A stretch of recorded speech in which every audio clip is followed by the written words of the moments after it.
Welcome everyone to this training module. If you're joining us today, you're likely stepping into the incredible, though sometimes overwhelming role of a caregiver. Or maybe you're just looking to really dial in your clinical approach to dementia care. Today, we're going to zero in on a very specific, super common, and honestly deeply misunderstood part of caregiving: repetitive behaviors. By the end of this explainer, we're going to totally flip the script on how you view these actions, moving you right out of that space of frustration and into a place of true clinical empathy and practical management. So here is a quick look at what we'll be covering in this session. We'll start with a real-world clinical case, dive into diagnosing the root causes, walk through assessing basic unmet needs, and finally, wrap up with some great strategies for gentle redirection. Let's just jump right in, shall we? All right, part 1, the clinical case. Let's take a look at a scenario that happens all the time at home. Let's ground our training in reality for a second. Think about a really common, honestly frustrating scenario that almost every untrained caregiver hits at some point. Imagine a loved one. Let's say it's your dad. He used to be this incredibly active guy, always on the go. But now, as his dementia progresses, he spends hours just sitting in his favorite chair, continuously tapping his hands on the armrest. Tap, tap, tap. For a caregiver, your very first totally human reaction is annoyance, right? You might catch yourself saying, "Dad, that tapping is so irritating, please stop," or "Can you just watch TV quietly?" And look, it is entirely normal to feel that frustration, especially when you're exhausted. But, as we'll learn in this course, just asking a patient with dementia to simply stop doing something, it's not just ineffective, it completely misses what is actually going on inside their brain. To get past that wall of frustration, we literally have to rewire our own mindset. Repetitive behaviors in dementia usually happen because the person just can't remember recent events or actions. But here's the real kicker. They often fixate on and repeat certain words or gestures to self-soothe.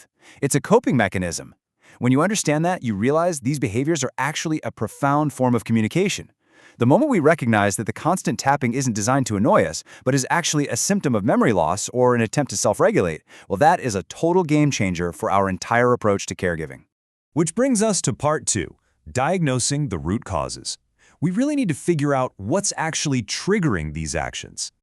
To manage these moments effectively, we kind of have to put on our detective hats. That hand tapping, it is absolutely not meant to bother you. It actually stems from some very clear clinical root causes.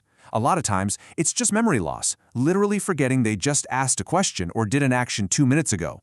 Or, as we just mentioned, it could be a self-soothing mechanism to deal with a world that suddenly feels really confusing. Often, it's a desperate attempt to communicate a basic unmet need or a physical manifestation of anxiety. It could even just be a sign of unspent energy or, actual physical discomfort. So just like with any challenging behavior in a clinical setting, your primary job here is to identify these underlying triggers so you can actually reduce and manage them. Moving right along to part 3, assessing basic unmet needs. Let's look at a highly practical caregiver checklist. Okay, so here is the very first practical step in our clinical response. Before you try any complex interventions, you absolutely must run through this basic needs checklist. You have to ask yourself, are his fundamental needs being met right now? First, ensure your loved one isn't hungry. Maybe grab them a quick snack. Make sure they aren't thirsty. Check if they might be in any physical pain, or if they simply need to use the restroom. Because think about it, they might completely lack the words to say, "Hey, I have a massive headache," or "I'm starving." So that repetitive behavior might be their only available tool to communicate those physical feelings to you. Rule out these basic physical triggers first every single time.